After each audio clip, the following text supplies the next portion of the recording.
Major Treadwell's voice came through the command tent like a door closing. "Walsh, stand down.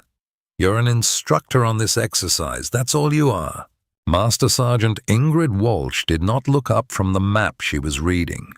The map showed Svalbard's eastern plateau, the approach routes, the ridge lines, the single road connecting the research station to Longyearbyen, the single road that was now blocked by 43 vehicles and 140 armed men who had not been there 6 hours ago. She said, "Yes, sir. The QRF is inbound. 22 hours. Yes, sir. Those 31 people in the station have food, shelter, and reinforced doors. They can wait." She looked at the map for another 3 seconds. Then she folded it, put it in her jacket, and picked up her rifle. Treadwell said, "Walsh, I gave you an order." She said, "I know, sir." Then she walked out of the tent into the polar dark, into -31 Celsius, into a night that had lasted 64 consecutive days and would not end for another 31, and started moving toward the mountain.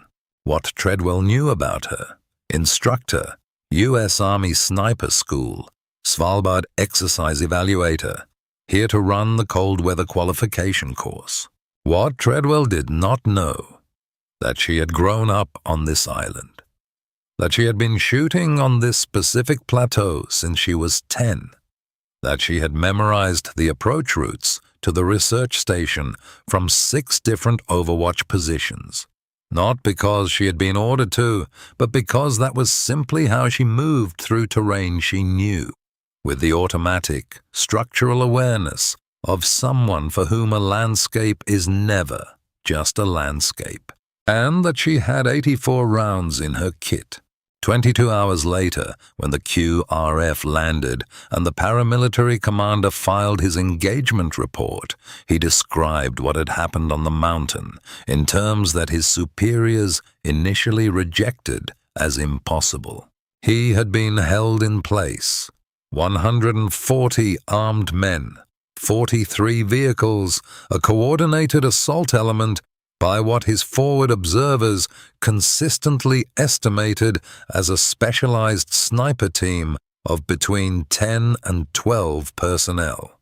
The actual number was 1. This is what happened on the Svalbard Plateau on the night of February 11th. And this is who Ingrid Walsh was, and what she carried, and why this was the one mountain on Earth where none of it could stay hidden.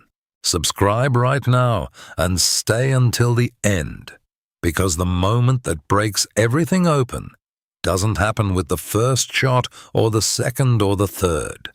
It happens at hour 14, when she has one arm that won't fully close and 13 rounds left and 12 men climbing directly toward her position in the dark. Drop a comment right now telling me what country you're watching from. Here is what happened on the mountain. Here is who she was. And here is why, when the QRF commander read the engagement report the next morning, he stopped at one specific line and read it 3 times. Svalbard sits at 78 degrees north, so far inside the Arctic Circle that the sun doesn't rise from late October until mid-February. In the dead of polar winter, the island exists in a permanent, high-contrast dark, black sky, white ground, and the specific silence of a place that has not been designed for human presence and tolerates it without enthusiasm. The temperature in February averages -22 Celsius, but drops to -35 in the wind.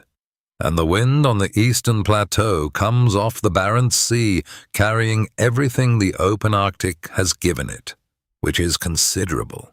It was not a place that made operations easy. It was a place that made operations possible only for people who had trained specifically for it, who understood cold weather equipment failure, who knew what the dark did to distance perception, and ballistics and the simple human business of staying functional when the environment was continuously attempting to shut the body down. The NATO cold weather exercise at Longyearbyen had been running for 4 days, 12 participants from 4 nations. Ingrid Walsh was the U.S. Army's sniper school representative, present to evaluate the curriculum, run the long-range qualification evolution, and file the assessment report that would determine whether the course was adopted into the NATO mountain warfare training package. She was not scheduled to fire a round in anger. She had brought 84 rounds of .338 Lapua Magnum anyway for the qualification course, loaded in 4 magazines and a partial. The AXMC was her own. She had been shooting it for 6 years, in temperatures from the Hindu Kush to the Yukon, and she knew its cold weather behavior the way she knew her own hands. She maintained it with the methodical precision of someone who has learned in the specific and unambiguous way that field experience teaches, that the difference between a rifle that functions at -30 and one that does not is the sum of 10,000 small attentions, paid before the moment when it matters. She had grown up on Svalbard. Her mother was Norwegian, from Longyearbyen, the only town on the island with a permanent population above a few hundred people, a place that existed because of coal mining and scientific research, and the particular Norwegian conviction that presence in the high Arctic was worth the cost. Her father was American, a former Special Forces medic who had met her mother on a research vessel in Tromsø, and stayed the way people sometimes stay in places that are not where they were from, because the place had done something to them they could not replicate elsewhere. She had spent her first 17 years on the island, then followed her father's path into the military, then come back to Svalbard 3 times on exercises and twice on personal leave. She knew the Eastern Plateau the way she knew the inside of her own house in the dark, by memory, by the specific feel of terrain underfoot, by the way the mountain presented itself at different distances and in different weather, and at different points in the polar night. She knew the approach routes to the Halvorsen research station by heart. She had walked them as a child. The station sat in a protected valley 8 kilometers from Longyearbyen, close enough to be accessible, but far enough from the main settlement to give the researchers the specific kind of isolation their work required.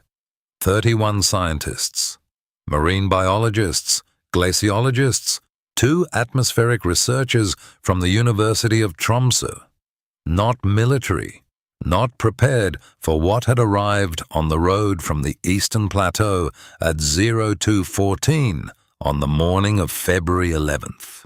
The paramilitary element had come fast and with organization.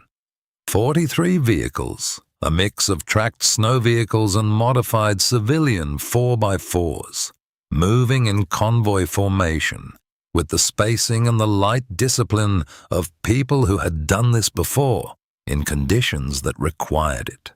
They had cut the road at the station's eastern approach at 0231, establishing a cordon that put the station inside a perimeter and left the research team with electricity, heat and reinforced doors, but no communication and no way out.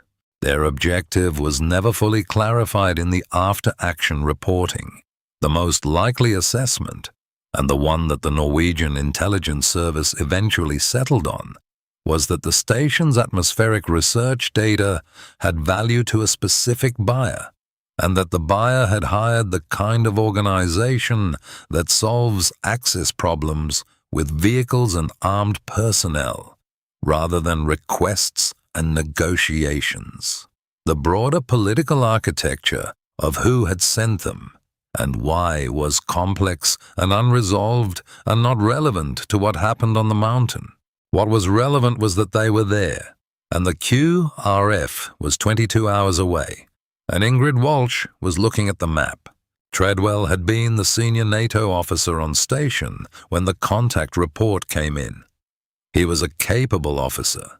Ingrid had worked with him for 4 days and formed a clear picture of him. He made good decisions inside defined parameters.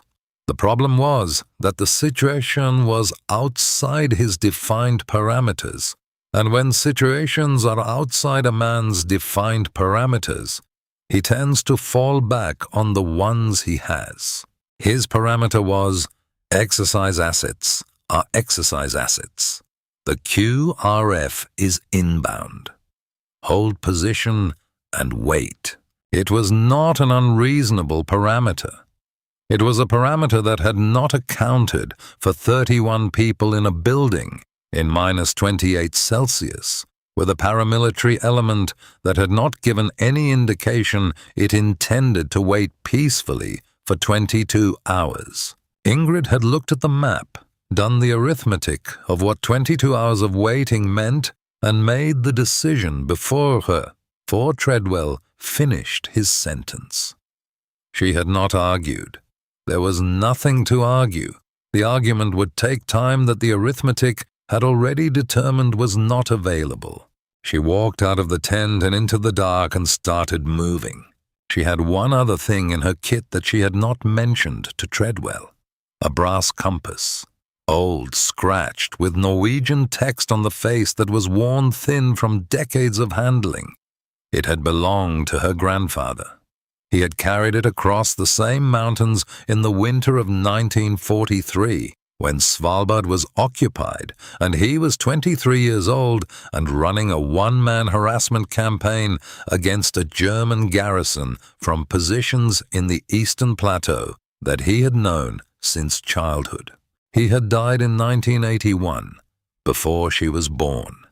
She knew him only from her grandmother's stories and the compass and a photograph that showed a young man squinting into Svalbard's sun with the particular composure of someone who has already decided what matters. She carried the compass in her left breast pocket. She had never needed to use it. She knew the terrain by memory, but she carried it because weight matters, and what this weighed was worth carrying. The first overwatch position was a rock shelf at the northern edge of the plateau approach, a natural feature at 340 meters elevation that gave her a sightline to the main road and the cordon's eastern checkpoint. She reached it at 0318, moving cross-country through the dark on a route she had last walked at age 15 with her father, who had insisted that knowing terrain meant knowing it on foot, in multiple seasons, in every light condition, and that the knowledge counted only when it lived in the body rather than on a map. She went prone on the rock shelf and let her body temperature stabilize, which took 4 minutes and which was not optional in -31 Celsius, because a shooter whose core has not stabilized is a shooter whose hands shake at the wrong moment. While she waited, she looked at the cordon through her scope. What she saw confirmed the approach she had been building in her head on the walk up. 140 people, 43 vehicles, spread across a cordon that covered the road and the station's eastern, western, and northern approaches. Organized, disciplined. The checkpoint nearest to her had 4 personnel, 2 at the vehicle, 2 walking a patrol route that covered a 50-meter sector. The next nearest position was 380 meters from the first. She was not going to hold this cordon by shooting people. That was not the architecture of what she was doing. You did not hold 140 people with 84 rounds by engaging them in a sustained firefight.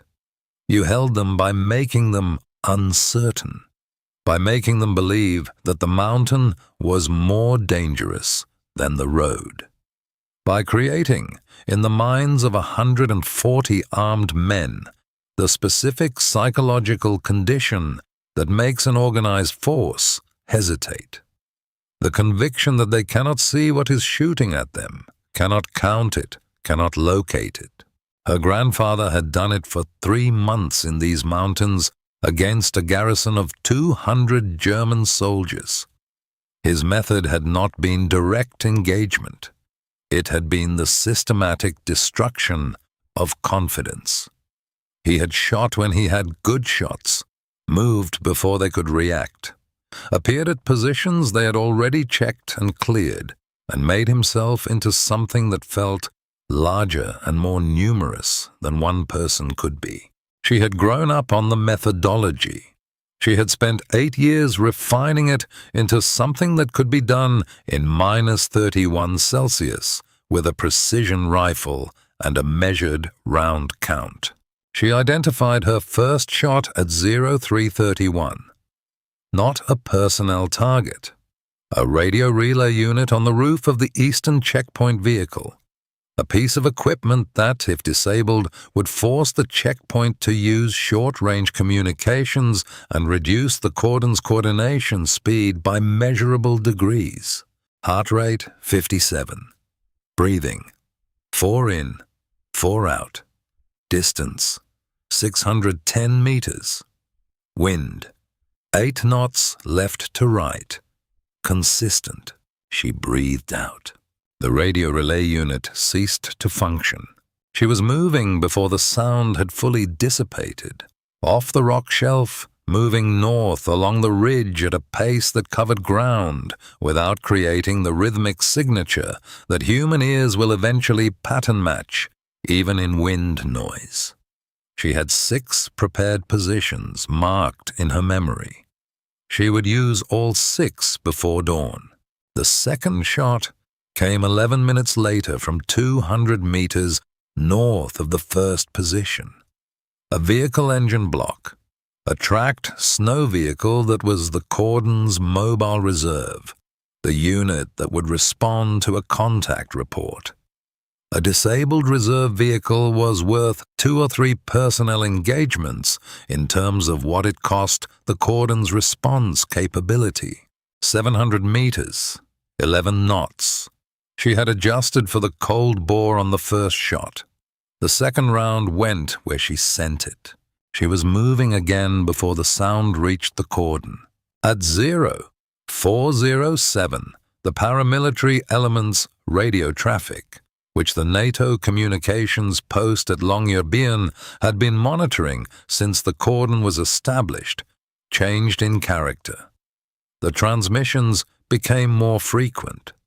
There were requests for position confirmation from units that had not been checking in before. The checkpoint supervisor called in a contact report that described the radio damage and the engine block as possible sniper activity, origin unknown. Possible. They were still in the possible stage. She moved to the third position, a compression of rock on the western ridge that her father had used as a rest stop on their first plateau walk together, and that she had never forgotten, because he had stood there for a long time looking at the terrain, and said without particular emphasis, "From here you can see everything they cannot see. That matters." At 0441, she took the third shot. Another radio asset. The cordon's primary communications vehicle, the antenna array on its roof that connected the element to whatever command structure was running them from elsewhere. It was a harder shot. 890 meters, the vehicle partially obscured by a snow berm. The antenna array itself a narrow target that required a specific angle to present a clean sight line. She spent 4 minutes in position before the angle opened. Then she fired. The antenna array came down. The radio traffic from the NATO monitoring post reported cordon's primary communications to external command had dropped. The element was now operating on internal short-range radios only. They were no longer in the possible stage. The contact report that went up the paramilitary chain at 0452 used the word multiple. Multiple sniper positions, multiple vectors, possible coordinated team. The response from whatever command structure was still listening came back in 11 minutes. Hold position. Initiate counter-sniper protocol. Counter-sniper protocol. She had been waiting for that. She went to the 4th position and waited for dawn, which on Svalbard in February did not come. The dark simply continued. The aurora moved across the sky in slow, cold curtains of green and white, and she lay in it and watched the cordon through her scope and let the cold do what cold does, which is clarify the things that are essential and strip away everything that is not. Treadwell contacted her on the radio at 0530. His voice had changed from the firmness of a man giving orders to the careful tone of a man who has been watching a situation and has updated his position but has not yet decided what to update it to. He said, "Walsh, report." She said, "3 assets neutralized. Cordon is stationary. They've initiated counter-sniper protocol." Silence for 4 seconds. "You've been at this for 2 hours." "Yes, sir." "How many rounds?" 3. Another silence. He said, "What's your plan?" She said, "Make them think there are more of me. Every hour, different position, different approach vector. They'll be looking for a team. As long as they're looking for a team, they're not moving on the station." Treadwell was quiet for a long time. She could hear him processing the thing he had told her to stand down from, and that she had done anyway. And that was, so far, working. He was a man with a specific relationship to protocol, and protocol had just collided with results, and those 2 things were not fully reconciled in his silence. He said, "How long can you hold them?" "Until the QRF arrives, or I run out of rounds." "You have 84, 81 now." He was quiet again. Then, "Don't get killed, Sergeant." She said, "No, sir." She put the radio away and went back to work. The first wave came at 7:11. It came not from the cordon, but from above. A 7-person sweep element that had been inserted onto the plateau from the western approach road in the hours before dawn, moving on foot toward the ridgeline positions the counter-sniper analysis had identified as likely. They were good. They moved in pairs with appropriate spacing, using terrain features with the disciplined patience of people who had done this before. Their radio traffic, still being monitored by Longyearbyen, indicated they had been told to locate the sniper team and fix its position for a larger response. They were looking for between 8 and 12 people. She saw them at 0718 from her 5th position, a lower ridgeline feature that she had not planned to use until mid-morning, but had shifted to at 0640 when she caught movement signatures in the western approach that suggested the insertion. She had 1,100 meters of sightline on the route they were using, and the dark and the terrain geometry on her side. She did not engage the sweep team directly. Not yet. They were not threatening the station. They were threatening her, which was a different calculation. A sniper who panics when hunted makes the mistakes that get her found. A sniper who lets the hunt come to her and manages its terms makes the mistakes she has planned for. She waited until the sweep team reached the ridgeline position she had used for the 0331 shot. She had left nothing there. No brass, no impression in the snow beyond what the wind had been doing to the surface for hours. They found nothing. She could see their lights moving across the position through her scope. Searching, not finding. Reporting to command. Position located. No personnel. Possible single shooter. Single. They were starting to revise their number down. She moved south to the 6th and last of her prepared positions, and at 08:03 she took the shot that kept the station's main approach road closed for the next 4 hours.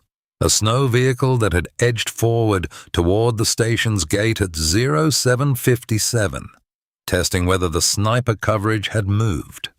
She put the round through the engine block at 670 meters, and the vehicle stopped.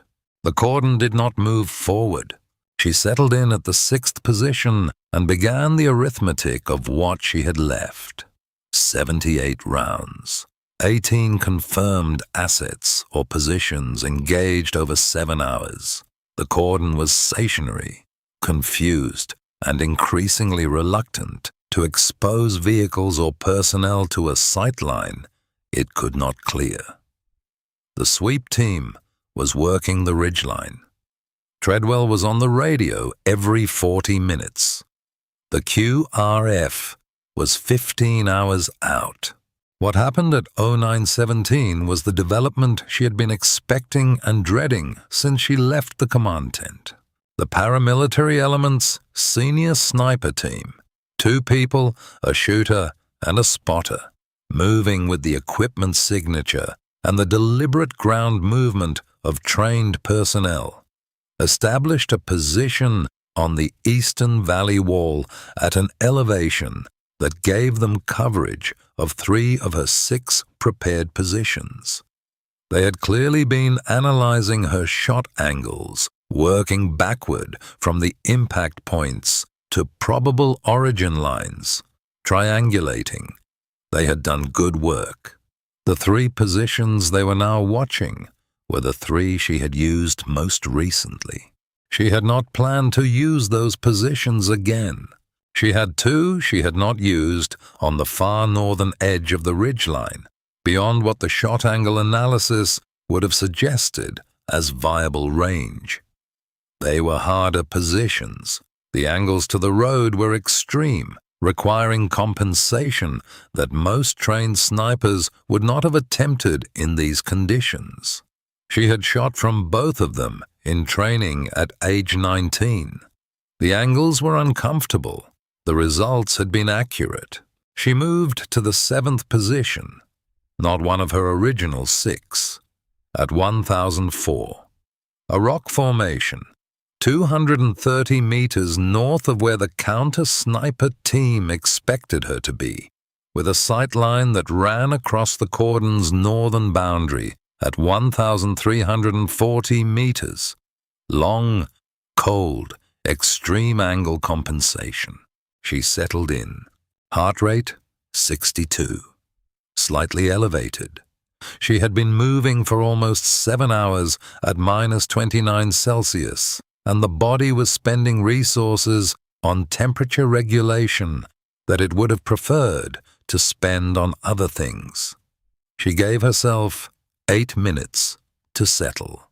At 1019, a second mobile reserve vehicle began moving, the cordon testing its options, probing the coverage gaps the counter-sniper analysis had suggested.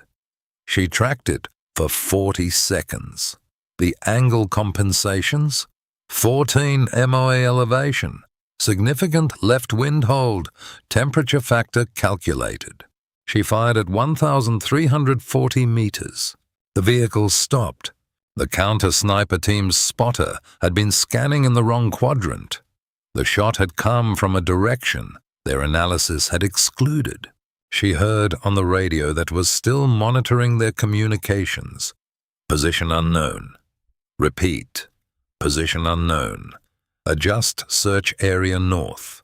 They were starting over. The first wave broke at 1200. Not a retreat, a consolidation. The cordon pulled its forward elements back 200 meters, tightened the perimeter around the station, and went stationary. They were no longer attempting to advance or to find her simultaneously. They had chosen one. They had chosen to hold what they had and wait. That was a victory she had not fully expected at this point. She had expected them to be more aggressive. What she had not fully calculated was the psychological arithmetic, the accumulated effect of 12 hours of fire from positions that could not be located, from a force whose size they still could not determine. Men who cannot see what is shooting at them and cannot count it and cannot find it make conservative decisions. It is not cowardice. It is rational. The mountain had become, in their risk calculation, an adversary whose full dimensions were unknown, and unknown dimensions demand conservative decisions. She allowed herself water. She had been managing hydration carefully, enough to keep the body functional, not enough to require movement that would compromise her position. She ate 2 protein bars in the methodical way of someone treating food as fuel rather than comfort. She did a circulation check on her hands and feet, the specific systematic self-assessment that cold weather operations require and that takes no more than 90 seconds but can determine whether the next 4 hours are functional or incapacitated. Her hands were fine. Her feet were fine. Her left arm was not entirely fine, though she had not yet registered why. The second wave came at 14:47. 12 personnel on foot, moving up the mountain's northern slope directly toward her position. Not sweep and search this time. Direct assault, moving fast, with covering fire from 2 positions in the valley that were engaging the ridgeline on a suppression basis. Not accurate fire. Area fire, designed to keep her head down while the assault element closed the distance. They had found her. Not her exact position, but her general area, the northern ridgeline exclusion zone that their analysis had been wrong about. 12 hours of observation and shot angle revision had eventually produced an updated assessment that put her in a zone she could not leave without exposing herself on the open plateau. She registered the assault element at 1,100 meters. She also registered, for the first time consciously, that her left arm was not responding the way she expected. She had taken a ricochet fragment, not from aimed fire, but from the suppression rounds impacting the rock face around her position, sometime in the last 40 minutes. A small piece of stone or jacket material had gone through her sleeve and into the muscle below the elbow. It was not deep. It was not disabling. It was, however, using blood that she would rather have kept, and the arm was slower than it should have been at the specific task of working the bolt. She had 31 rounds left, 12 men closing at 1,100 meters and reducing. She did not think about the arm. Her father's voice, clear as the first time she heard it, pain is information. Use it like you use the wind. Acknowledge it. Factor it. And shoot. She breathed out. First shot, 1,080 meters. Front of the assault line. The element stopped. They did not retreat. They went to ground and continued moving, lower, slower, using the terrain. Good discipline. She gave them that. They were not panicking. They were adapting. She worked the bolt with her left arm, slower than she wanted. Fast enough. Second shot, 940 meters. The elements spread wider, increasing their frontage, making themselves a harder mass target. Standard anti-sniper dispersal. Remove the clustering that made one shot worth multiple. She moved left along the ridgeline in a low crawl that covered 22 meters in 90 seconds, using the rock formations as cover, finding the new position without raising her profile against the skyline. She settled the rifle, found the element. Again.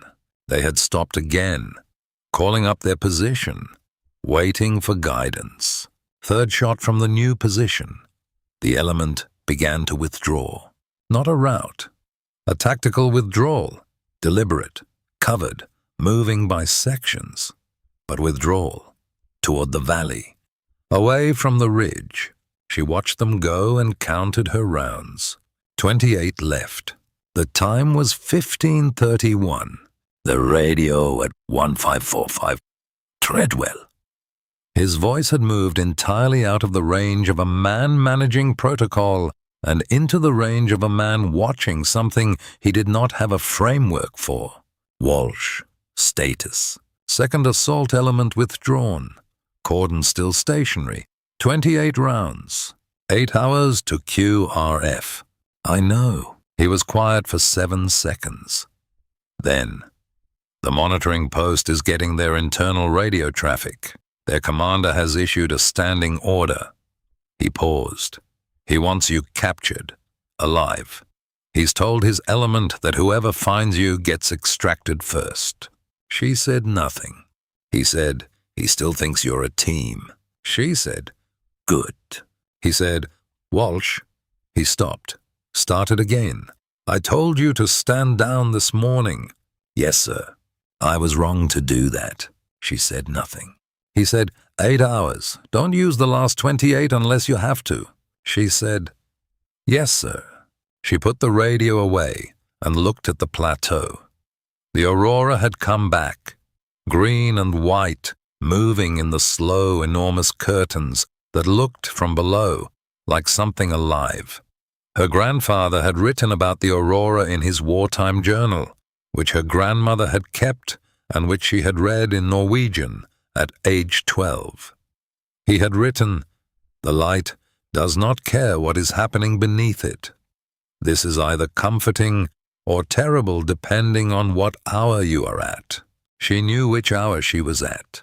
She settled in and watched the cordon and waited for the third wave. The third wave came at 02:19 the next morning. Not from below, not from the slopes, from the air. 2 helicopters, civilian type, modified, coming low and fast from the eastern approach, using the valley's terrain masking to stay below the ridgeline until they were inside her effective coverage range. They were moving toward the station, not the ridge, directly to the station. They had given up on finding her.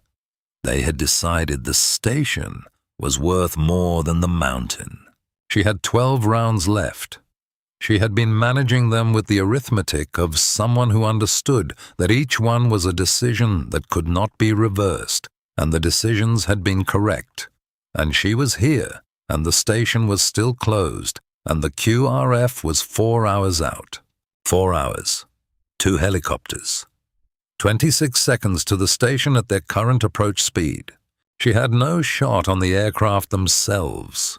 The angle, the speed, the distance were all outside what a precision rifle round could reliably solve. She knew this without calculating it. She calculated it anyway, in the 2 seconds between seeing the helicopters and accepting what she was and was not going to be able to do, what she could do. The lead helicopter's approach required it to pass between 2 rock formations at the valley entrance, at a point where its speed would decrease slightly as the pilot adjusted for the terrain. 1 second of reduced speed, 1 angle, 1 shot at the tail rotor assembly. Not a kill shot on the aircraft, but a mechanical disruption that, if it connected, would force the pilot to abort the approach. Distance, 890 meters. Moving target, crossing from left to right. Deflection lead required, 17 meters. Temperature factor. The cold bore had long since normalized, She had been shooting for 18 hours. She had one chance. Her father's voice. Steady.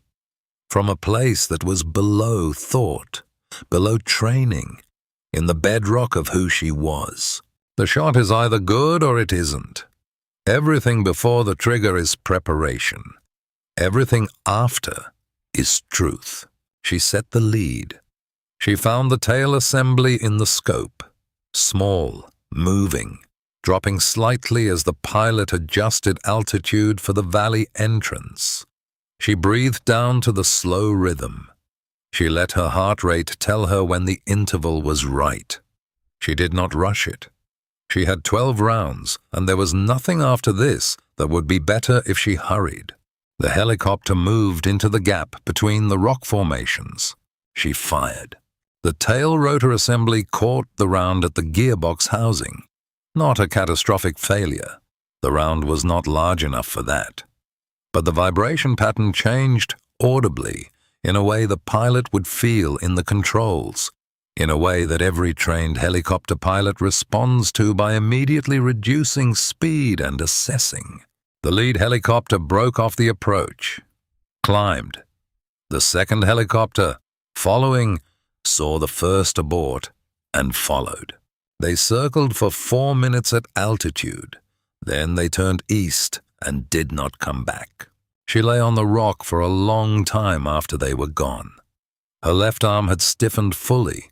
The muscle had closed around the fragment, and the cold had done the rest, and she could work the bolt, but it took concentration she would rather have been spending on other things. She had 11 rounds left and 4 hours, and the cordon was still around the station, and the aurora was moving above her, and she was, in that specific moment, more tired than she had been since the mountain had started. She thought about her grandfather in the winter of 1943. He had done this for 3 months. She had been doing it for 20 hours. He had had worse equipment, a smaller round count, colder temperatures in a worse year, and no radio contact, and no QRF inbound. He had done it because the alternative was to let the occupation do what occupations do. And that was not an alternative he was willing to complete. She understood him in that moment with a clarity she had not had before. Not the story of him, the decision of him, the specific texture of choosing to stay on the mountain when staying was both costly and optional, and everyone around him had reason to expect he would come down. She had not made a different choice than his. She had made the same one, with better equipment, on the same mountain, in the same dark. She picked up her rifle. 4 hours, 11 rounds. She had enough. The QRF landed at 0621. 2 CH-47s and a security element of 32 Norwegian Rapid Reaction Force personnel, coming in fast from the west while still dark, establishing a blocking position on the road that the cordon could not ignore. The paramilitary element spent 4 minutes on their radios, then began withdrawing, east, on the back routes, in a speed that was not quite a rout, but was not orderly either. They left 11 vehicles that would not move, and a quantity of equipment they had decided was not worth the time to recover. The research station's doors opened at 0648. 31 scientists who had spent 22 hours in a reinforced building with food and shelter, and the specific, sustained anxiety of people who do not know what is happening outside their walls, came out into the polar dark and stood in the cold and looked at the QRF personnel who had come for them. Lieutenant Astrid Berg, the station's senior researcher, and the person who had functioned as the team's coordinator for 22 hours, stood at the station entrance and looked at the valley and the road and the abandoned vehicles and said, to no one in particular in Norwegian, who held them, who held The QRF sergeant who heard her said he didn't know the full picture yet. She repeated the question later when the picture was clearer and was told, 1 person. On the mountain. Overnight. She said nothing for a moment. Then she said, 1. He confirmed it. She said, show me where. Ingrid Walsh came down from the mountain at 7:14. She came in from the north, following the route she had memorized at age 15, moving with the measured efficiency of someone who is conserving what remains, because what remains is less than it was and needs to be spent carefully. Her left arm was functional but slow. She had 7 rounds remaining. She had not needed the last 4. Treadwell met her at the base of the approach slope. He was standing in the cold outside the command vehicle, with his hands in his jacket pockets, and the specific expression of a man who has been processing something for several hours and has arrived at a position he did not have when he started. He looked at her for a moment, at the rifle, at the arm. He said, we need to get that looked at. She said, yes, sir. He said, Walsh. He stopped.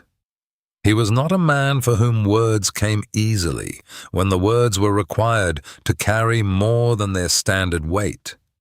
He had told her to stand down. She had not. 31 people had come out of a building at 06:48. These 3 things were connected, and the connection was not comfortable to hold and not dismissible. He said, the engagement report from their commander. He described a specialized team of 10 to 12 snipers. He paused. 10 to 12. She said nothing. He said, how many positions did you use? 8. 6 prepared, 2 improvised. He looked at her. 8 positions. By yourself. Overnight. In -30. She said, yes, sir. He was quiet for a long moment. The aurora was still going. Would still be going for hours, the enormous slow light that did not care what was happening beneath it. He looked at it, briefly, then back at her. He said, I'm going to say something and I need you to hear it, as something that took me longer to get to than it should have. She waited. I told you this wasn't your fight, he said. I was wrong. It was entirely your fight. It was your fight in a way it wasn't anyone else's, and I didn't see that. And the outcome tonight is because you understood something about this mountain that I didn't. She said, you couldn't have known, sir. No, he said, but I could have asked. She looked at him. He held it, did not look away, did not redirect. A man bearing the specific weight of a mistake he was willing to carry. She said, we should check on the researchers. He said, yes, come on. The debrief happened 48 hours later at Longyearbyen. Once Ingrid's arm had been properly treated and the engagement report had been compiled from the monitoring data, the shot records she had maintained, and the paramilitary elements' own communications that had been intercepted throughout. The senior Norwegian officer running the debrief was Brigadier General Solheim, a compact, precise man with 31 years of Arctic operations who had seen the preliminary report and requested to run the debrief personally. He went through the timeline in sequence with the methodical patience of someone extracting every piece of transferable knowledge from what had happened. At the section covering the helicopter engagement at 0219, he stopped. He said, the shot on the tail rotor assembly, 890 meters, moving target, 11 rounds remaining at that point. She said, yes, sir. If you miss, the helicopters reach the station. Yes, sir. If you miss, you still have 11 rounds. You could have taken other shots. She said, not at that angle, at that speed. in time to change their approach. That was the shot. He looked at her for a moment. Then he wrote something on his notepad. At the section covering the total engagement statistics, he paused again. He read from the compiled report. 73 rounds expended. 27 confirmed asset engagements. Vehicles, communications equipment, personnel. 22 hours, 15 minutes from initial departure to QRF arrival. 0 fratricidal incidents. 0 breaches of the station perimeter. He set the report down. He looked at her across the table. He said, "I've been doing Arctic operations for 31 years. I've read the engagement reports from every major cold-weather military operation conducted by NATO nations in the last 2 decades." He was quiet for a moment. "I have never read a report like this one." He said it without inflection, as a fact. The way competent people state facts when the facts are sufficient. Treadwell, sitting at the far end of the table, did not say anything. He looked at his hands. The citation came through official channels 3 weeks later. It used the language citations use: chronological, factual, precise about what was done, and careful about feeling, because the official record does not have language for certain things. It listed the duration, 22 hours, 15 minutes. It listed the round count, 73 expended of 84 available.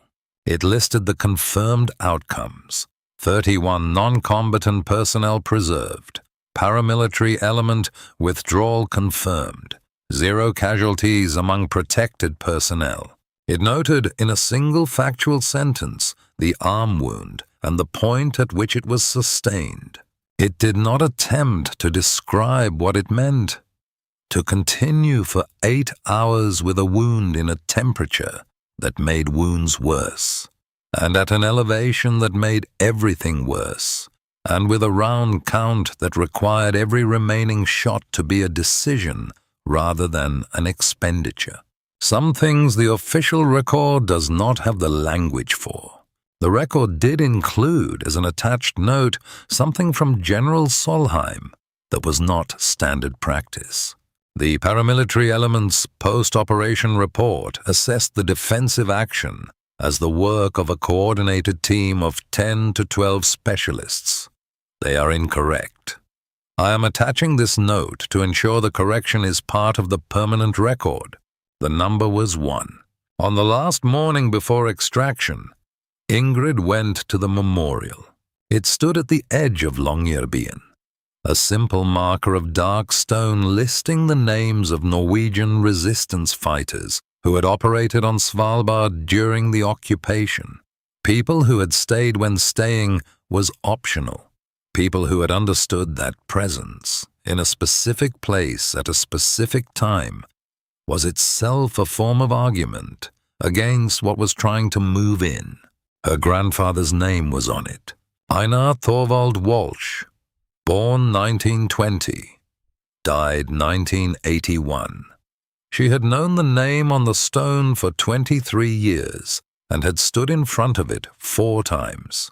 Each time it was the same stone and the same name and something slightly different in what she brought to it.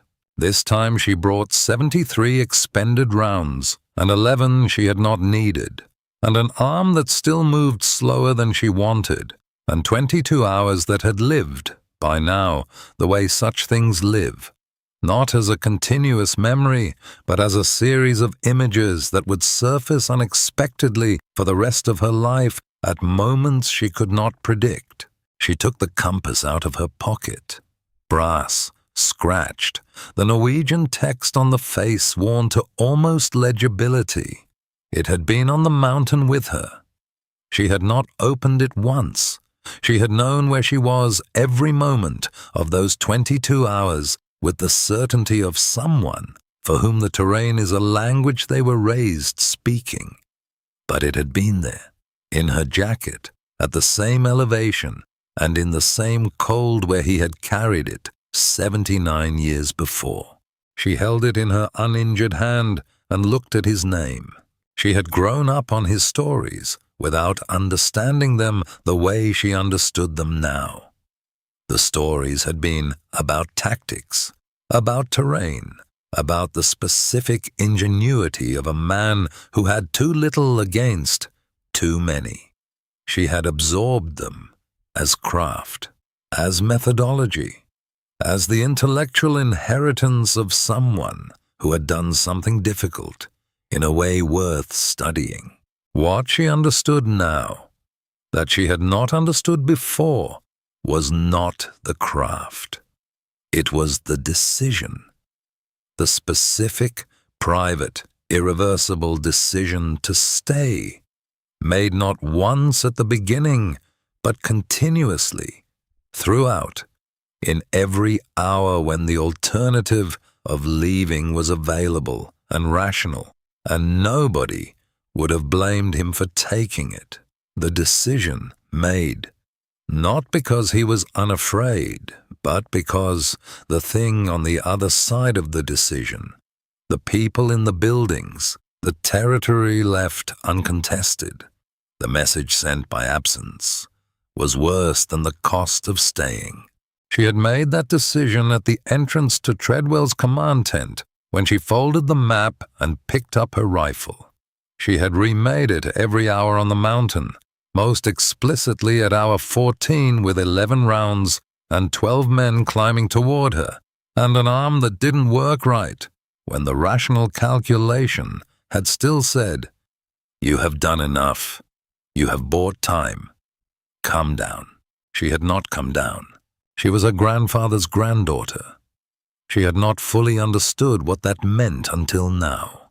She put the compass back in her pocket, not because she would carry it differently from here. She had always carried it, but she understood now what she was carrying. Not just the object, but the decision it had been present for, his and hers, and the unbroken line between them that ran through 79 years and a mountain that had been the same mountain both times. She stood at the memorial for another few minutes. The polar sky was beginning its February transition toward the first edge of returning light. Not sunrise yet, weeks away, but the faint blue-gray at the horizon that meant the Earth was tilting back, that the planet's long winter was at its point of reversal. The light looked like a held breath before something changes. She turned and walked back toward the extraction point. History records what it can measure: the duration, the rounds, the confirmed outcomes, the paramilitary assessment that was wrong by a factor of 10. What it cannot record is the hour-by-hour decision to stay.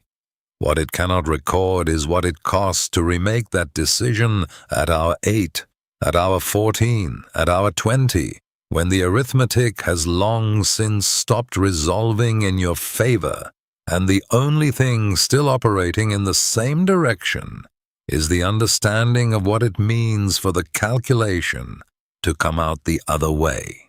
What it cannot record is the compass in the breast pocket, and what it meant to carry the same object up the same mountain in the same dark as the man whose name is on the stone at the edge of town. Ingrid Walsh held the mountain for 22 hours, with 73 rounds and 7 remaining. Her grandfather held it for 91 days with a bolt-action rifle and whatever the supply routes could bring. The mountain is the same mountain. The dark is the same dark. Some things pass between people across decades, and cold and the specific silence of a name carved in stone.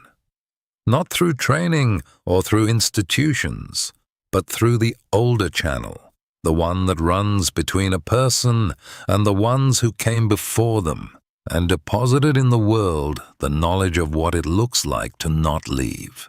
She did not leave. The mountain was held.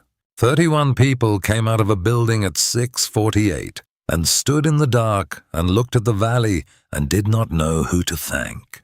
The answer was one woman on a ridge in the aurora, and 79 years before her, one man with a compass who taught her without knowing it.